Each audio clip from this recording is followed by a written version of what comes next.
Arjun bed से उठकर कपड़े बदलने लगा। नायरा को बैग पैक करते देख उसने सदैव की भांति चुप्पी साधी हुई थी। कपड़े बदल वो बिना उसे कुछ कहे कमरे से बाहर निकल गया। 32 साल साथ रहने पर अब तो नायरा को अर्जुन की चुप्पी की आदत हो गई थी। विवाह से लेकर आज तक अर्जुन ने नायरा से कभी जीवन साथी की तरह व्यवहार नहीं किया था। उसने ना कभी नायरा से अपने जीवन की कोई बात शेयर की, ना ही कभी नायरा के नजरिए को सुना। उल्टा जब कभी नायरा ने उससे अपने आपसी संबंधों और ऐसे व्यवहार का कारण जानना चाहा, तो अर्जुन ने हर बात के लिए नायरा को ही दोषी करार कर दिया। विवाह के कुछ सालों बाद से ही अपने पति अर्जुन के रूखे और कड़वे व्यवहार से विक्षिप्त होकर नायरा ने अनेकों बार अर्जुन से अलग होने का निर्णय लिया। पर इस रिश्ते से बाहर निकलने पर बच्चों के साथ क्या होगा, ये सोचकर अपने निर्णय को त्याग दिया।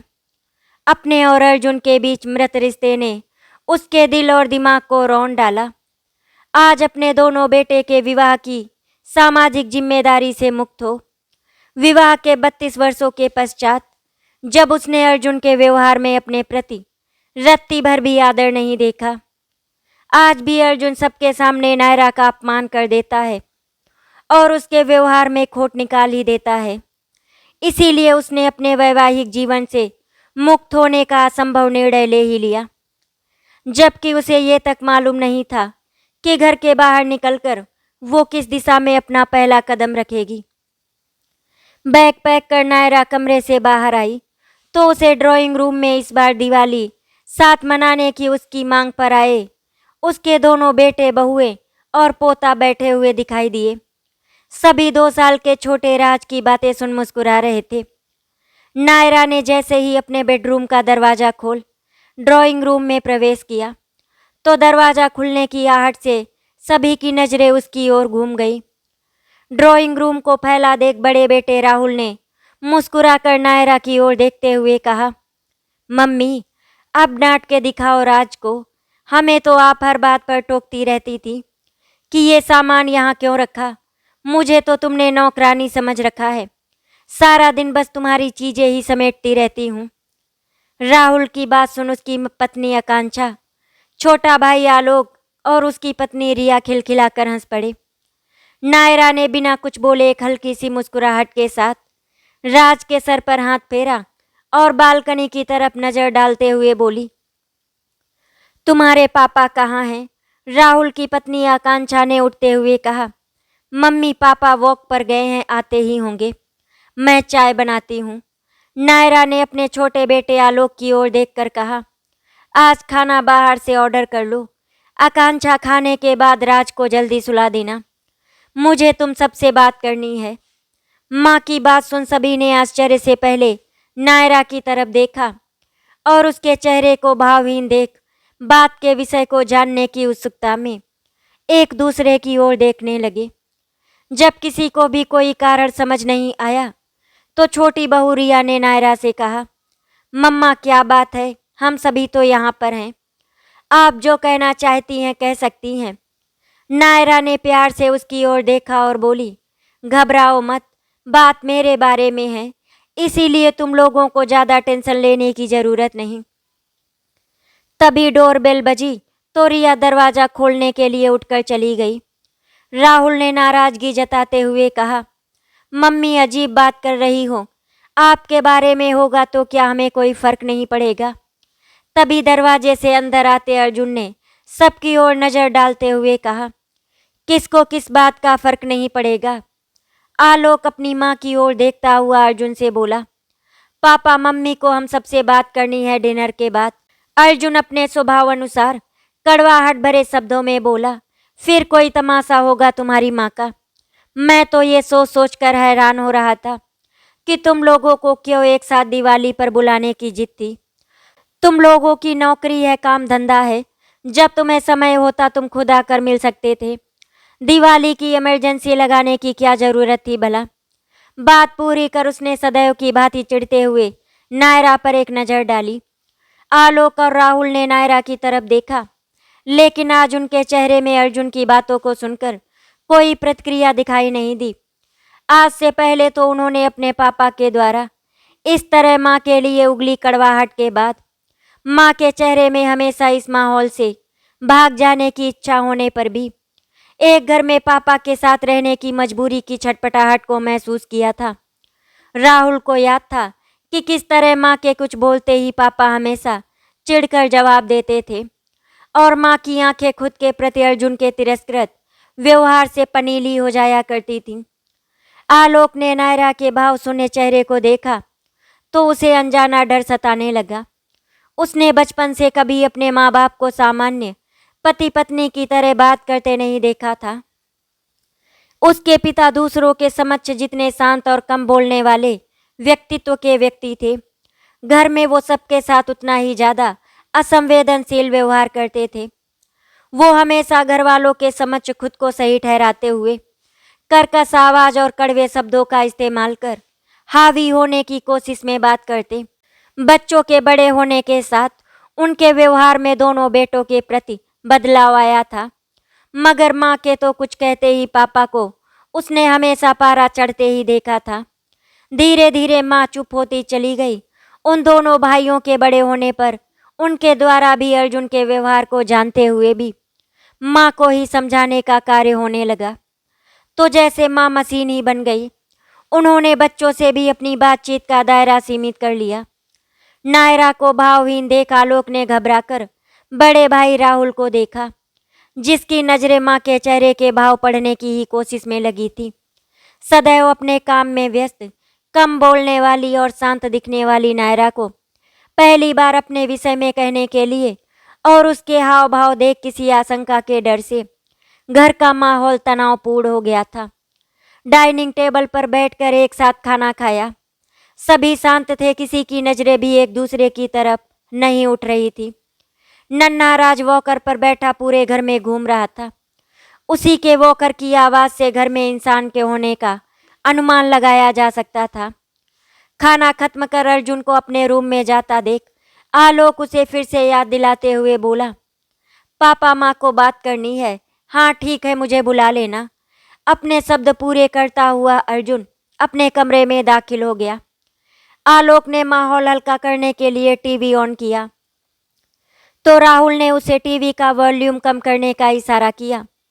किचन का काम समेट कर नायरा अपनी छोटी बहू रिया के साथ ड्राइंग रूम में आकर सोफे पर बैठ गई। आकांक्षा अपने बेटे राज को सुलाकर धीरे से कमरे का दरवाजा बंद कर ड्राइंग रूम में पहुंच अपने पति राहुल के पास आकर बैठ गई। आलोक ने सबके उपस्थित हो जाने पर अपने पापा को आवाज लगाई, पापा आ जाओ, सब आ गए। आलोक को इस तरह तेज आवाज लगाते हुए देख राहुल के चेहरे पर गुस्सा झलकने लगा। अर्जुन को आता ना देख आलोक ने राहुल की ओर देखा तो उसका गुस्से से भरा चेहरा देख उसे अपनी गलती का एहसास हुआ कि उसकी तेज आवाज से राज को उठ जाने का खतरा है।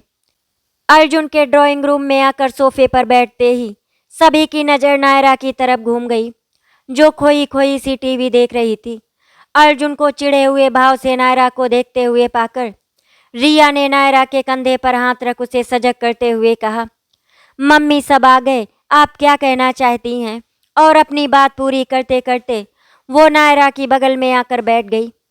रिया के हाथ की छुअन से अपने विचारों से बाहर आती नायरा ने अपने दोनों बेटों की तरफ देखा और बोली, मैं ये घर छोड़कर जा रही हूँ, कल सुबह ही मैं निकल जाऊंगी। राहुल और आलोक दोनों हैरानी से माँ को देख एक साथ बोले, कहाँ? बेटा ये तो अभी मुझे भी नहीं पता, लेकिन जब कहीं पहुँचूंगी तो तुम्हें फ़ोन कर दूंगी। बिना सोचे कहाँ जाएंगी आप? पहले डिसाइड कर लो, हम टिकट और रूम बुक करवा देते हैं, फिर आराम से निकल जाना। जितने दिन मन करे आप वहाँ रहकर आ सकती हैं। बड़ी बहू आकांक्षा हैरानी से अपनी देवरानी रिया की ओर देखते हुए बोली, और पापा जी वो कहाँ रहेंगे? क्या वो अकेले रहेंगे? उनका खाना पीना कैसे मैनेज होगा? हम लोग तो परसों मॉर्निंग की फ़्लाइट से बेंगलोर निकल रहे हैं। बच्चों पहली बार तो कोई डिसीजन लिया है मैंने। फिर जैसे धीमी आवाज़ में खुद से ही बोलती हुई, हाँ जानती हूँ, मैंने डिसीजन लेने में बहुत देर कर दी। मम्मी साफ साफ बोलो ना, आप क्या कहना चाहती हैं? कैसा डिसीजन लिया है आपने? आकांक्षा के शब्दों में उसकी मानसिक परेशानी साफ झलकने लगी थी। अर्जुन गुस्से में बोले, सबको परेशान करना आदत है इसकी। नायरा ने बिना अर्जुन की बात पर ध्यान दिए हुए बहुत शांति से कहा, मैं अब अकेले रहना चाहती हूँ, इसीलिए यहाँ से जा रही हूँ। मम्मी, इस तरह लोग क्या कहेंगे? जब पापा को आपकी सबसे ज़्यादा ज़रूरत है, आप उन्हें छोड़कर कहाँ जा रही हैं? बेटा, मैंने अपनी सारी जिम्मेदारी निभा ली है। अपने माँ बाप और अपने सास ससुर की इज्जत और अपने बच्चों के भविष्य के खातिर अपनी पूरी जिंदगी एक मशीन की तरह बिना बोले काम करते हुए बिता दी। हर बात का इल्जाम मेरे सर पर लगाकर तुम्हारे पापा खुद पाक साफ बने रहे, लेकिन उम्र के इस पड़ाव पर मेरी हिम्मत जवाब दे चुकी है। मुझे लगने लगा है मैं पागल हो रही हूँ। मेरा आत्मविश्वास तो कब का मर चुका, लेकिन मैं एक इंसान के तौर पर सही व्यवहार भी नहीं कर पा रही हूँ। मुझे डर है मैं कुछ करना बैठूं। अगर मैं ऐसा कुछ कर गई तो फिर शायद तुम लोगों के लिए समाज को जवाब देना ज़्यादा मुश्किल हो जाएगा। इतना कह नायरा ने आकांक्षा को देखा। अर्जुन ने नायरा को खा जाने वाली नज़रों से घूरा और आदत के अनुसार चीखते हुए बोला, जाने दो इसे, मेरा जीना हराम कर रखा है इसने। इस उम्र में भी चैन नहीं है। जिंदगी बर्बाद कर दी इस औरत ने मेरी। कभी किसी से नहीं बनी इसकी। मैं भी तंग आ चुका हूँ। मैं अब बस शांति से रहना चाहता हूँ। आलोक ने जब इस गंभीर परिस्थिति में भी अर्जुन को हमेशा की तरह व्यवहार करते पाया तो वो खींचता हुआ बोला, पापा प्लीज चुप हो जाएं। इस समय तो बात को समझने की कोशिश करें। अर्जुन बेटे को खुद पर नाराज होते देख झल्लाते हुए बोला, तुम दोनों के तो कान भर रखे हैं इसने बचपन से ही। हमेशा मुझे विलेन बनाकर रखा मेरे बच्चों के सामने इस औरत ने। रिया ने अर्जुन की तरफ देखा जो हमेशा की तरह गुस्से और नफरत से नायरा को देख रहा था। रिया ने नायरा को कोई डिमांड करते या सलाह देते नहीं देखा था।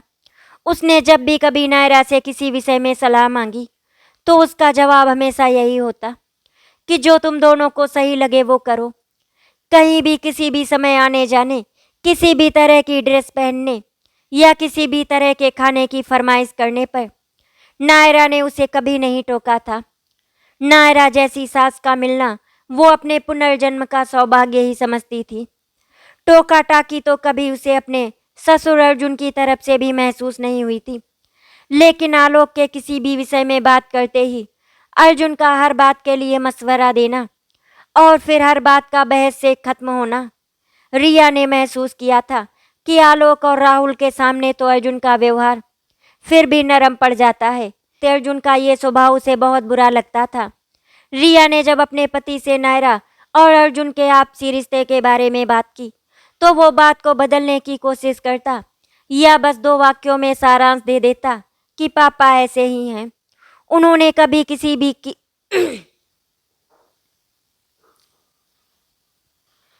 उन्होंने कभी किसी की भी नहीं सुनी और मम्मी भी बस ओवर रिएक्ट कर हमेशा पापा से उम्मीद बांधती रहीं, तो वो खुद पर पूरी तरह आश्रित और उनके कहे पर चलने के लिए मजबूर माँ की क्या ही सुनते। माँ चुप होकर सहती गई और पापा माँ को दबाते चले गए। रिया खुद एक औरत थी, शायद इसीलिए वो नायरा की भावनाओं को ज़्यादा अच्छे से महसूस कर सकती थी। उसके हृदय में अपनी सास के प्रति सहानुभूति थी। अर्जुन का वही चिड़चिड़ा रूप देख रिया ने नायरा के हाथ पर स्नेह से अपनी हथेली रखते हुए कहा, मम्मी जी, आपने जो निर्णय लिया है उसमें मैं आपके साथ हूँ। उसके शब्दों को सुन सभी ने हैरानी भरी निगाह रिया पर डाली, लेकिन बिना किसी की ओर ध्यान दिए रिया ने अपनी बात जारी रखते हुए कहा, लेकिन मम्मी जी, क्या आप उसका कारण हमें बताना नहीं चाहेंगी? मैं जानती हूँ अचानक ही आपने जाने का निर्णय नहीं लिया होगा। नायरा ने जमीन पर नजरें गड़ाए हुए कहा, मेरी भी उम्र हो रही है, मुझ में अब और बर्दाश्त करने की हिम्मत नहीं रह गई। मैंने अपनी भावनाओं को अपने मुंह को वक्त के साथ सिल लिया। अर्जुन के साथ तो मेरी बातचीत कब की बंद हो चुकी थी। दोनों बेटों की ओर देखते हुए, तुम तो सब जानते हो, तुम्हारे पापा और मेरे बीच बातचीत तो कभी थी ही नहीं। दोनों बेटों की नज़रों में भी नायरा की बात से सहमति साफ दिखाई दे रही थी। नायरा आगे अपनी बात पूरी करते हुए बोली, मैं तो अब किसी के सामने कुछ भी नहीं कहती, फिर भी तुम्हारे पापा हर बात की गलती मेरे ऊपर डाल देते हैं। और फिर हताशा में नायरा की आंखें बहने लगी। अर्जुन तमतमाते हुए बोले, हाँ, मैं तो पागल हूँ जो बिना बात लड़ूंगा इससे। खुद ही हमेशा लड़ने को तैयार रहती है, हर बात में टोकती है। शुरू से ही आदत है इसकी, हमेशा मुझे दबाने की कोशिश करती है। राहुल ने गुस्से भरी तेज नजरों से अपने पिता की तरफ देखा। आलोक बातें सुनता जमीन को घूर रहा था। बचपन से ही राहुल और आलोक ने अपने पिता का यही रूप देखा था। उनकी आदत थी कि वो हर विषय पर अपनी कही बातों को सर्वोपरि रख हर बात पर बहस करते थे। जब तक वो दोनों भाई छोटे थे, तब तक अर्जुन अपना गुस्सा अक्सर उन दोनों को पीट कर भी उन पर निकाल देते। कई बार तो अर्जुन ने नायरा पर भी हाथ उठाया था, लेकिन उन्होंने कभी भी किसी भी बात के लिए अपनी गलती नहीं मानी। उल्टा वो अपनी गलती हमेशा उन लोगों पर ही डाल देते थे। जैसे जैसे दोनों भाई बड़े हुए और शारीरिक रूप से अपने पिता से बलवान होने लगे, तो अर्जुन का व्यवहार उनसे नरम पड़ने लगा। और उन दोनों के आर्थिक रूप से आत्मनिर्भर होने पर तो उन्होंने अपने समक्ष पिता को झुकते हुए भी देखा था। किंतु माँ तो वो इंसान थी जिन्होंने उनके साथ साथ फेरे ले उनकी जेल में उम्र कैद पाई थी। उनके पिता उनकी माँ की कमजोरी जानते थे कि वो आर्थिक रूप से कमजोर है और सामाजिक डर से अकेले कहीं नहीं जा सकती। इसीलिए माँ को हमेशा ही उनकी कड़वाहट को झेलना पड़ा। अर्जुन ने बच्चों द्वारा दी जाने वाली आर्थिक मदद भी नायरा को नहीं लेने दी। शायद उन्हें डर था कि बच्चों से मिल रही आर्थिक मदद से नायरा का आत्मविश्वास ना बढ़ जाए। राहुल ने अर्जुन के व्यवहार पर नाराजगी जताते हुए कहा, पापा पहले माँ की बात सुन ले, फिर आप भी बोल लेना, हम सब यहीं पर हैं। और फिर प्यार से नायरा को संबोधित कर बोला, माँ आप बोलो। बेटा अब कुछ नहीं है मेरे पास कहने को। मेरा आत्मविश्वास तो बहुत पहले मर चुका था। अब तो मुझे लोगों से मिलना भी अच्छा नहीं लगता। घर में हमेशा चुप रहते रहते बात करते वक्त मुझे शब्द ही नहीं मिलते। मेरी मानसिक स्थिति ऐसी हो गई है कि अक्सर मैं चीज़ों को देखती हूँ, दूसरों को सुनती भी हूँ, मगर ऐसा लगता है मुझे कुछ समझ नहीं आ रहा। मुझे कुछ याद नहीं रहता, मैं चीज़ों को भूलने लगी हूँ। मुझे लगता है अगर ऐसा ही कुछ समय और चला तो मैं अपना मानसिक संतुलन खो दूंगी। मैं खुद को पागल महसूस करने लगी हूँ। मैं और पागल नहीं होना चाहती। अर्जुन अपनी कुड़न में बोला, ये शुरू से ही ऐसी है, इसका दिमाग शुरुआत से ऐसा ही है। किसी से मिलना, हंसना, बोलना इसे कभी पसंद ही नहीं था। किसी से बनती ही नहीं थी इसकी तो। राहुल ने अर्जुन की तरफ देखा और उसके विचारों में पुरानी यादें ताज़ा हो गई। अर्जुन की आदत थी कि किसी भी बात पर हर समय वो अपनी जान पहचान बताने का दावा करने लगता था, लेकिन उन दोनों भाइयों ने कभी अपने पिता के किसी रिश्तेदार या दोस्त को मदद के समय पिता के साथ खड़ा नहीं देखा था। किसी के साथ आने की बात तो दूर, अर्जुन ने कभी बहुत ज़रूरत पड़ने पर भी सहायता के लिए किसी को फ़ोन तक नहीं किया था। हमेशा ज़रूरत पड़ने पर माँ की रिश्तेदारी से ही माँ मदद मांगती और वो मिलती भी थी। घर बाहर का लगभग हर काम माँ करती और जो काम माँ की पहुँच से बाहर होता उसे पूरा करने के लिए मामा और मौसी ही साथ खड़े होते थे। उसे याद है उसके दादा दादी के देहांत पर भी घर पापा की तरफ के मेहमानों से भरा जरूर था, लेकिन काम की सभी ज़रूरतें मामा द्वारा ही समय निकालकर पूरी की गई थी। दोनों भाइयों के एडमिशन के समय भी माँ को जब ज़रूरत पड़ती तो मौसी ही उनके साथ जाकर सभी फॉर्मेलिटीज पूरी करवाती थी। पापा के चिड़चिड़े और चीखने चिल्लाने की आदत की वजह से दादा दादी भी उन्हें कुछ नहीं बताते थे, जिसके लिए भी पापा ने हमेशा उन्हें दोषी माना कि वो उनसे घर की बातें छुपाते हैं। चाचा और बुआ भी पापा से कटे कटे रहते, जबकि उन दोनों की आपस में अच्छी बनती। जब वक्त के साथ दादा दादी मम्मी पर पूरी तरह निर्भर हो गए और मम्मी से अपनी ज़रूरतें और मन की व्यथा बांटने लगे, तो भी पापा को मम्मी से शिकायत रहने लगी थी कि उसकी वजह से उनके माँ बाप उनसे बातें छिपाते हैं। नायरा को सुबकते देख रिया ने उसे प्यार से अपने पास खींच गले से लगा लिया। बहू को नायरा से हमदर्दी करते देख अर्जुन बोला, बस यही सीखा है इसने, आंसू बहाना शुरू कर दो। खुद तो दूसरों की हमदर्दी ले लो और मुझे दोषी बना दो। अपने पिता का व्यवहार देख आलोक फिर बीती बातों में चला गया। उसे याद आया कि कैसे थे उसके पिता, जिनका दिल कभी अपनी पत्नी की आंखों में आंसू देखकर भी नहीं पिघला। औरत की आंखों में आंसू देख तो किसी राह चलते का भी दिल पिघल जाता है, लेकिन उनके पिता तो जैसे पत्थर थे। उन दोनों भाइयों ने हमेशा पिता से बात करने के बाद आहत हो अपनी माँ को रोते देखा था। कई बार तो माँ देर रात तक अपने आंसू पोंछती रहती थी, लेकिन पापा ने कभी उनसे आत्मीयता दिखाना तो दूर, उनसे एक बार चुप रहने तक के लिए नहीं कहा था, बल्कि माँ को और दुखती बातें बोलकर वो अक्सर दूसरे कमरे में जाकर सो जाते थे। राहुल अभी भी स्थिति को समझ नहीं पा रहा था। उसे तो लगता था कि उसकी माँ को इन सब बातों की आदत हो चुकी है और वो इन परिस्थितियों में जीना सीख गई हैं। राहुल ने मुख्य कारण को जानने की इच्छा से पूछा, माँ आप पापा को जानती हैं, अब इस उम्र में वो क्या ही बदलेंगे। 32 सालों से आप सब देख रही हैं, अब अचानक आपने ये फैसला क्यों लिया? इस उम्र में आप कहाँ जाएंगी? आप कुछ समय के लिए या जब तक आपका मन करे हमारे साथ रहो, कहे उसने अपनी पत्नी आकांक्षा की ओर देखा। सभी के बीच राहुल के द्वारा अपनी माँ को साथ चलने के लिए कहने पर आकांक्षा आचकचा गई और वो नायरा की ओर देखने लगी। अपने पति राहुल द्वारा अपनी माँ को साथ ले जाने का सुन वो बेचैन हो उठी। उसने रिया की ओर देखते हुए नायरा से कहा, हाँ, जिसके साथ आप जाना चाहें। रिया को अपनी जेठानी के स्वभाव का ज्ञान था। वो अपने पति आलोक से भी आकांक्षा के विषय में काफ़ी सुन चुकी थी। बहुत कम साथ रहने पर भी वो ये जान चुकी थी कि आकांक्षा नायरा से अपनापन महसूस नहीं करती। रिया ने हंसकर आलोक की ओर उसकी सहमति के लिए देखा और उसकी सहमति से आश्वस्त हो नायरा से बोली, मम्मी दीदी सही कह रही हैं, आप हमारे साथ भी आना चाहें तो हमें खुशी होगी। नायरा ने बिना किसी की ओर देखे कहा, बेटा मुझे तुम लोगों के साथ रहने में कोई प्रॉब्लम नहीं है। मुझे डर है कि मेरे अकेले तुम्हारे साथ जाने से सभी मुझे इस बात के लिए उलाहना देंगे कि इस उम्र में अपने पति को अकेला छोड़ बच्चों के साथ क्यों रह रही हैं। मम्मी आपको किसी को जवाब देने की ज़रूरत नहीं। रिया ने मुस्कुराकर नायरा को तसल्ली देते हुए कहा।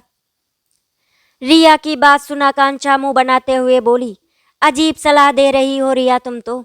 हम समाज में रहते हैं, सामाजिक रीति रिवाज मानते हैं, तो उसके नियमों का उल्लंघन कैसे कर सकते हैं? पापा को अकेले कैसे छोड़ सकते हैं? अब इस उम्र में तो उन्हें मम्मी की सबसे ज़्यादा ज़रूरत है। कहे उसने एक विजयी मुस्कान के साथ नायरा की तरफ देखा। जैसे नायरा ने समाज का सहारा ले उसके परिवार पर विवाह के समय कपड़ों के लिए दबाव डाला था, वैसे ही उसने मौका मिलते ही समाज का पक्ष दिखा दिया। अपनी सास को इस खेल में मात दे दी थी। अपनी पत्नी की बात सुन राहुल को बुरा लगा। उसके मन में ख्याल उत्पन्न हुआ कि क्यों एक औरत होते हुए आकांक्षा मम्मी के दर्द को नहीं समझ पा रही, या फिर केवल अपने मन के एक घाव के कारण समझना नहीं चाह रही, अपितु माँ पर पलटवार कर बस बदला लेना चाहती है। पापा को मम्मी की इस उम्र में सबसे ज़्यादा ज़रूरत है। इस बात को हर इंसान समझता है और ऐसा ना होने पर हर कोई व्यक्ति मम्मी को पापा से जुड़े रहने के लिए कह दबाव डालने का अपना हक भी समझता है। लेकिन मम्मी का क्या उन्हें पापा की ज़रूरत नहीं थी? जब से राहुल घर में परिवार वालों के व्यवहार को समझने लगा था, तब से उसने महसूस किया था कि पापा कभी बाहर वालों के सामने तो क्या, घर में भी मम्मी के लिए किसी प्रकार के सहारे के रूप में खड़े नहीं हुए थे, जिस कारण मम्मी की स्थिति घर में सबके समक्ष बस एक नौकरानी की तरह होकर रह गई थी। रिश्ते और उम्र में छोटे देवर और नंद ने भी पापा का मम्मी के प्रति व्यवहार देख कभी मम्मी को इज्जत नहीं दी और मौका परस्त वो अपना मतलब निकल जाने पर दादा दादी का भार हमेशा के लिए मम्मी पर डालकर मुक्त हो गए।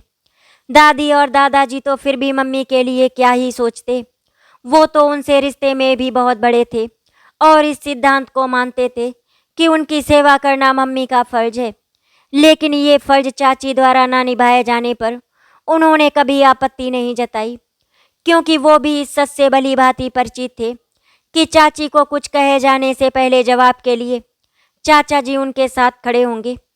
पापा द्वारा हर बात में हर समय कहीं भी घर या बाहर होने पर मम्मी को टोकने के कारण उसने बचपन में अपने मम्मी पापा के बीच अक्सर झगड़े होते देखे थे, जिनमें मम्मी के कुछ कहते ही पापा चीखने लगते और मम्मी अपनी बात के ना सुने जाने के कारण हताशा में रोने लगती, जिस पर पापा और ज़्यादा गुस्सा होते। मम्मी और पापा के बीच हफ्तों तो कभी कभी महीनों तक बातचीत नहीं होती। पापा को तो अपना सारा रूटीन व काम बिना बोले ही पूरा हुआ मिलता, लेकिन मम्मी को तो घर की हर ज़रूरत के कारण पापा के आगे ना चाहते हुए भी झुकना पड़ता। पापा से बात करना उनकी मजबूरी हो जाती और मम्मी के बात करने से हर बार पापा के अहम को और ऊंचाई प्राप्त हो जाती। उन्हें लगता वो सही हैं, इसीलिए मम्मी हर बार बात शुरू करती हैं। दूसरी ओर मम्मी के स्वाभिमान को हर बार पहले से ज़्यादा ठेस पहुंचती।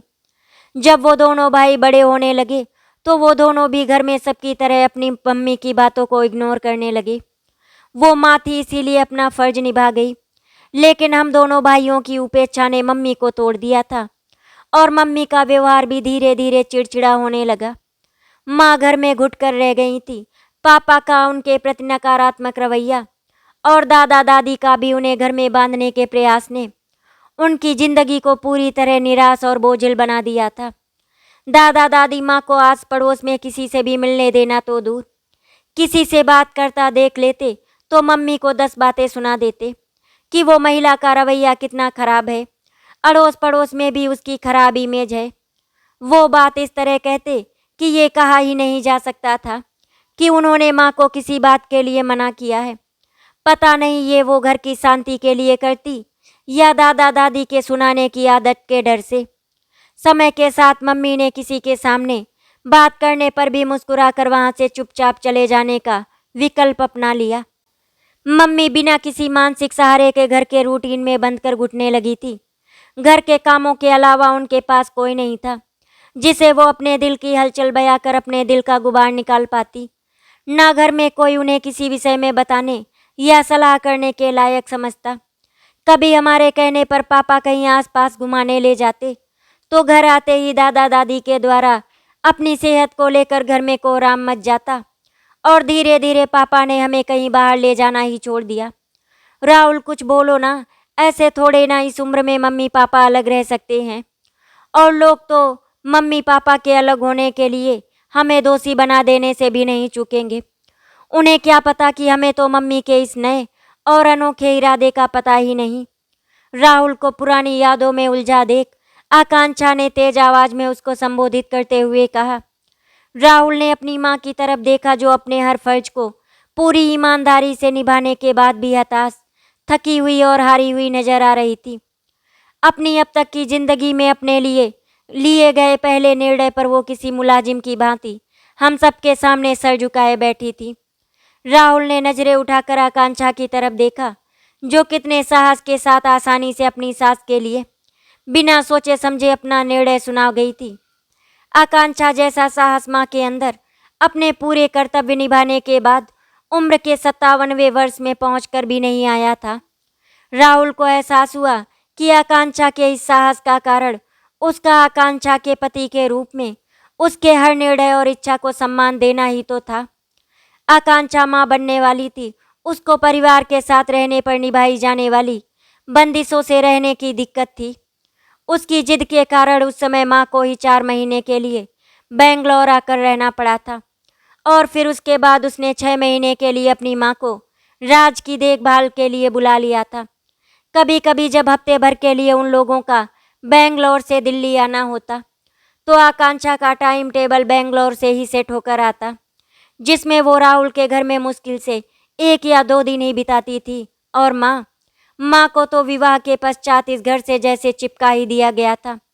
सच है कि विवाह के बाद एक नए परिवार में आई स्त्री को नए परिवार और माहौल में खुद को स्थापित करने के लिए अपने पति के सहारे की ही सबसे अधिक ज़रूरत होती है, और पापा का सहारा तो माँ को कभी मिला ही नहीं था। 1 घंटे की दूरी में स्थित अपने मायके भी माँ ने जब कभी उन दोनों के छोटे रहते हुए कुछ दिन रुकने जाने को कहा तो कभी दादी बीमार हो जाती तो कभी उसी समय किसी रिश्तेदार का आगमन हो जाता, और मम्मी के मायके जाने का सुन जो हमेशा पापा सीन क्रिएट करते थे उससे तंग आकर माँ ने मायके रहने जाने का विचार ही त्याग दिया। राहुल द्वारा आकांक्षा की बात सुनने पर भी कोई जवाब देने की अपेक्षा सिर्फ उसे चुपचाप आकांक्षा की तरफ देखते देख रिया को बुरा लगा। उसे आशा थी राहुल अपनी माँ के पक्ष में कुछ कहेगा, लेकिन उसे शांत देख रिया से जब रहा नहीं गया तो वो राहुल से बोली, भैया क्या आपको सच में लगता है कि मम्मी को केवल लोगों के कहने के डर से अपनी इच्छा को हमेशा की तरह इस बार भी दबा देना चाहिए? अपनी बात पूरी कर रिया ने आकांक्षा की तरफ देखा। तुम जॉब करती हो रिया, इसीलिए तुम्हें फर्क नहीं पड़ेगा, लेकिन बेंगलोर महंगी सिटी है, वहाँ हमारे लिए मैनेज करना मुश्किल होगा। कई आकांक्षा ने अपने पति की तरफ अपनी बात के लिए समर्थन पाने की आशा में देखा। अपने बड़े भाई के कुछ कहने से पहले ही आलोक बोला, भाभी हम तो दोनों ही चाहते हैं कि माँ हमारे साथ चले। एक बार फिर सभी की नज़रें नायरा पर टिक गई। हमेशा की तरह खुद के लिए दूसरों को फैसला लेते देख नायरा आहत होकर बोली, अब मैं खुद के लिए निर्णय स्वयं लेना चाहती हूँ। मैं नहीं चाहती कि आज तक मेरे लिए निर्णय लेने की जो जिम्मेदारी सास ससुर ननद देवर पति और बेटे निभाते रहे, उसका भार अब बहुएं भी उठाएं। अब अपने लिए निर्णय लेने की जिम्मेदारी मैं खुद उठाना चाहती हूँ। इस उम्र में अपने अच्छे बुरे के लिए मैं खुद उत्तरदायी होना पसंद करूँगी। आज तक आर्थिक पक्ष को छोड़ दिया जाए तो पूरा परिवार मेरे सहारे पर ही अपनी दिनचर्या से लेकर आज तक की जिंदगी जीता आ रहा है। मेरे लिए सहारे के रूप में कभी कोई नहीं था। सच्चाई तो ये है कि आगे भी मैं अगर किसी के साथ रही तो मैं ही शारीरिक रूप से उसके लिए कार्य करूँगी, वही मुझ पर निर्भर रहेगा। इसीलिए मेरे अब तक के सभी शुभचिंतक मेरे लिए फिक्र करना बंद कर दें तो वो मेरे पर किया गया सबसे बड़ा उपकार होगा। समाज को जवाब देने की भी तुम लोगों को कोई ज़रूरत नहीं। तुमसे किसी ने जवाब मांगा तो मेरा फ़ोन नंबर दे देना, अब मैं उस व्यक्ति को खुद जवाब दूंगी। जहाँ तक तुम्हारे पापा के रहने की बात है तो वो तुम दोनों में से जिसके साथ रहना चाहे रहे। घर पूरी तरह से व्यवस्थित है, वो चाहे तो आराम से यहाँ अकेले भी रह सकते हैं। मेरी ज़रूरत पत्नी के तौर पर तो उन्हें कभी थी ही नहीं। ना आज तक उन्होंने मुझसे कोई बात शेयर की, ना कभी मेरी किसी बात को सुना।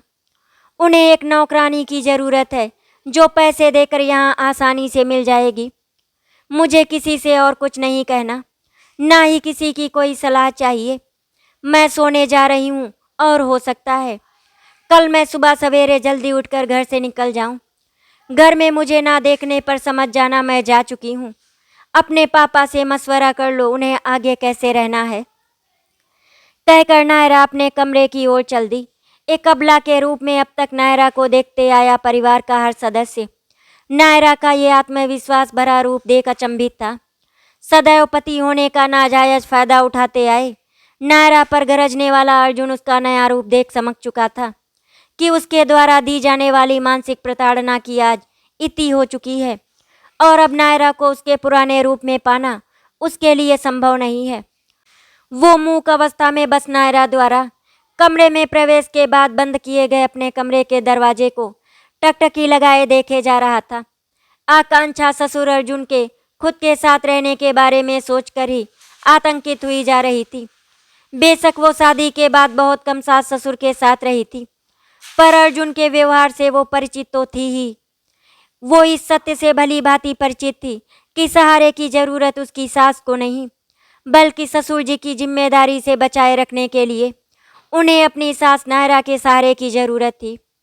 दोनों बेटे समझ नहीं पा रहे थे कि वो माँ को क्या कहकर समझाए। सच ही तो कहा था उनकी माँ ने कि उन्हें कब परिवार के किसी सदस्य के सहारे की जरूरत थी।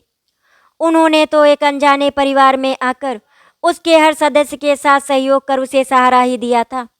वास्तव में उनके सहारे की जरूरत तो परिवार के हर सदस्य को थी। हाँ, हर विवाहिता स्त्री की तरह ससुराल के नए परिवेश में अपने सबसे आत्मीय कहे और माने जाने वाले पति पत्नी के रिश्ते में उन्होंने चाह तो की थी अपने पति के सहारे की, लेकिन वो सहारा तो उनका सबसे बड़ा अभिशाप बन गया। आज विवाह के 32 वर्ष पश्चात वो हिम्मत कर पाई इस अभिशाप से खुद को मुक्त करने की। रिया शांत थी और बहुत हद तक अपनी सास के निर्णय से सहमत भी। सच ही तो कहा था नायरा ने कि वो आज तक किसी पर निर्भर थी ही नहीं, बल्कि परिवार का हर प्राणी स्वयं नायरा पर ही निर्भर था। और वो केवल निर्भर ही नहीं थे, बल्कि सभी ने नायरा के द्वारा फर्ज समझकर निभाए जाने वाले उसके कर्तव्यों का नाजायज फायदा ही उठाया था। आज तक जिस नायरा को सभी एक नाजुक बेल समझते आ रहे थे, सोचते थे कि उसे आगे बढ़ने के लिए उसके सहारे की जरूरत पड़ेगी, वास्तव में वो तो मजबूत बरगद का पेड़ थी जो बिना किसी सहारे के अपने जड़ें फैला सकता था और जिस पर उसके आसपास से गुजरते मनुष्य और पक्षियों को ही छाया और आश्रय का सहारा प्राप्त होता था। आज उस पेड़ की जड़ें घर की दहलीज को पार कर चुकी थी। अगली सुबह नायरा उस घर को छोड़कर चली गई अपनी जिंदगी जीने के लिए। आशा करती हूँ आपको हमारी कहानी अच्छी लगी होगी। अगर आपको हमारी कहानी अच्छी लगी तो वीडियो को लाइक एंड शेयर करें, चैनल को सब्सक्राइब करें। वीडियो देखने के लिए आपका धन्यवाद।